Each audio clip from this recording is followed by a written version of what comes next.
The FBI, U.S. Marshals, SWAT teams, and local law enforcement raided a home in Fort Wayne.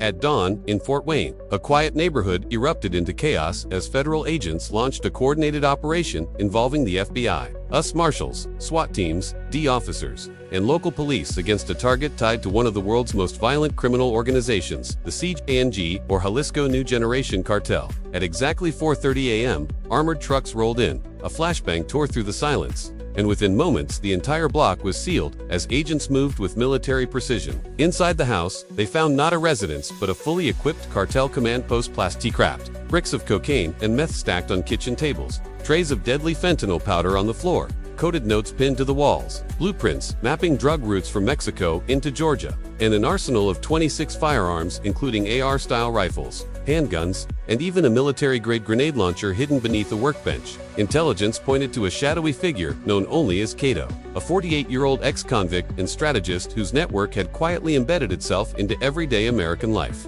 Using safe houses disguised as student rentals, couriers posing as delivery drivers, and legitimate-looking businesses to launder millions in cartel money. What began as a single raid expanded into a statewide siege as 13 federal and state agencies executed 12 synchronized raids across Athens, Atlanta, and Jefferson, uncovering ledgers with nearly $1 million in transactions, buzzing burner phones linked to Mexico, and enough fentanyl to cause almost 7 million lethal overdoses. By sunrise, Operation Take Back America had not only dismantled a major CJNG stronghold but also exposed a covert paramilitary structure operating in plain sight, hidden for years behind friendly neighbors, quiet streets, and the illusion of normalcy. America's new reality came into sharp focus as federal convoys thundered down Interstate 85 underarmed escort, hauling seized narcotics, weapons, and crates of cartel contraband toward secure facilities. While inside the FBI's temporary command center in Athens, analysts studied glowing red maps showing every confirmed node in the CJNG-linked network.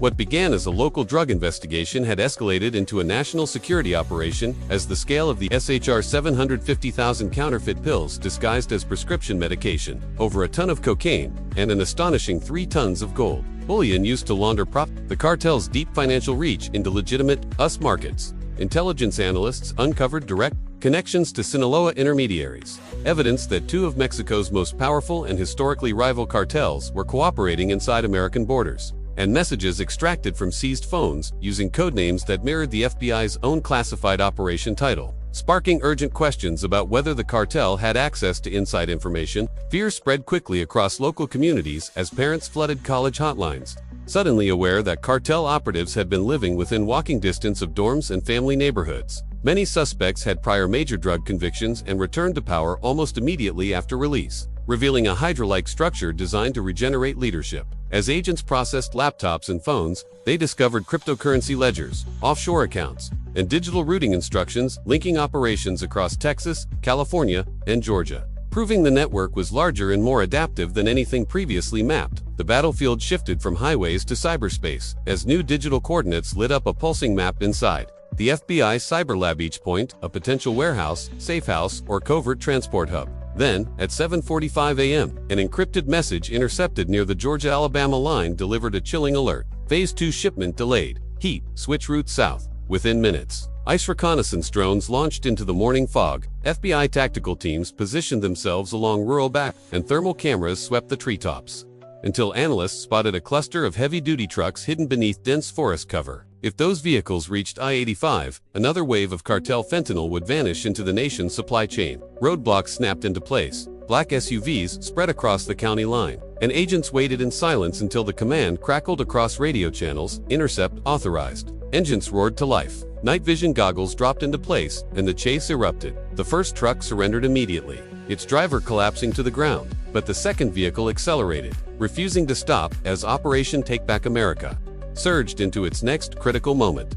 The second truck tried to ram through the blockade, transforming the standoff into an armed confrontation in seconds. Tactical vehicles surged forward, boxing the truck in and forcing it sideways into a drainage ditch. When agents breached the trailer, they found compressed bricks of powder matching the earlier Athens seizures, hidden compartments, concealed unregistered firearms, and a half-assembled grenade launcher, undeniable proof that the network was rearming and prepared to escalate. As the arrests wrapped up, evidence flowed back into the Athens headquarters like a flood.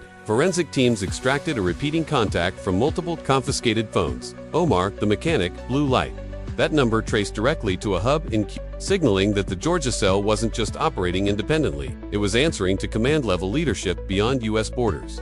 Meanwhile, ICE cyber analysts froze 7 cryptocurrency wallets containing more than $900,000 in illicit proceeds. For the first time, the organization's financial artery was being severed, one digital account at a time. But pressure breeds retaliation. That same night, deputies reported unidentified drones circling an evidence facility. Forensic review later showed they were custom-built retrieval drones designed to extract hard drives or lift sensitive documents. They vanished before tactical teams could intercept, leaving behind a silent message: "We're still watching. We know where you keep the trophies." What began as a raid was evolving into a high-stakes counterintelligence war. And the deeper agents dug, the darker the picture became. Analysts uncovered evidence that the network wasn't just moving narcotics, it was reshaping Georgia's economy from the shadows, laundering millions through seemingly legitimate businesses. Financial tracers flagged intermediaries, linking the operation to rival power blocks, a broad alliance previously thought impossible. Seized messages used internal code names like Summer Heat, eerily mirroring the FBI's own confidential operation name, Project Summer Heat. The implication was chilling. This wasn't a coincidence. Someone was listening. Someone was leaking. The question was no longer if the breach existed, only how deep it ran. Fear spread across the community in real time. College hotlines rang non-stop as parents demanded to know if campuses were safe. Residents realized, many for the first time, that organized violence wasn't a distant threat, it had been operating within walking distance of their classrooms and homes. The danger was no longer defined solely by the drugs or the weapons. It was defined by how completely public safety had been compromised. Then came the call over the radio. Intercept authorized. Headlights flashed through the fog. Engines roared awake. The chase began. One driver surrendered instantly, collapsing to the ground as tactical teams closed in. But the second truck, the one that mattered, refused to yield. It accelerated toward the blockade, triggering the clash that would define the next phase of the operation. The battlefield had shifted, and the war for control of America's streets had only just begun.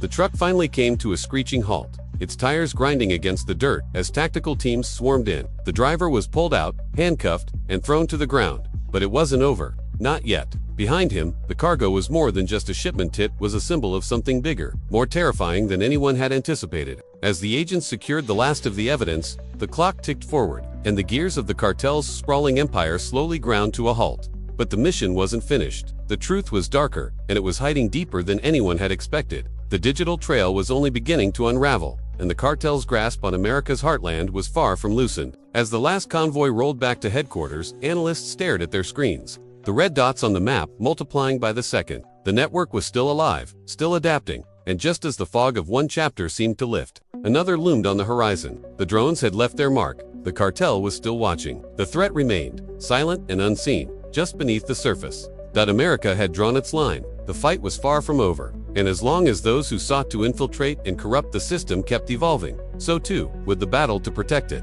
Here is a clean, punchy, final ending that closes your story with strength and finality. By midnight, the last of the evidence was locked away, the trucks impounded, and the suspects processed. The task force stood in the quiet aftermath, their gear coated in dust, their radios finally silent. But every agent knew the truth. This victory was only temporary. The cartel's reach stretched far beyond Georgia's borders, woven through hidden accounts, encrypted networks, and loyal operatives waiting for orders. Yet for the first time, the balance had shifted. Tonight, the cartel lost more than drugs, money, or weapons. They lost the illusion that they were untouchable. As the command center lights dimmed and the final reports were filed, one message echoed through every hallway, every briefing room, every tired mind. This battle is over. The war is not. And with that, Operation Takeback, AmeriCaptor 1 came to an end. The truck finally came to a screeching halt, its tires grinding against the dirt as tactical teams swarmed in. The driver was pulled out, handcuffed, and thrown to the ground. But it wasn't over. Not yet.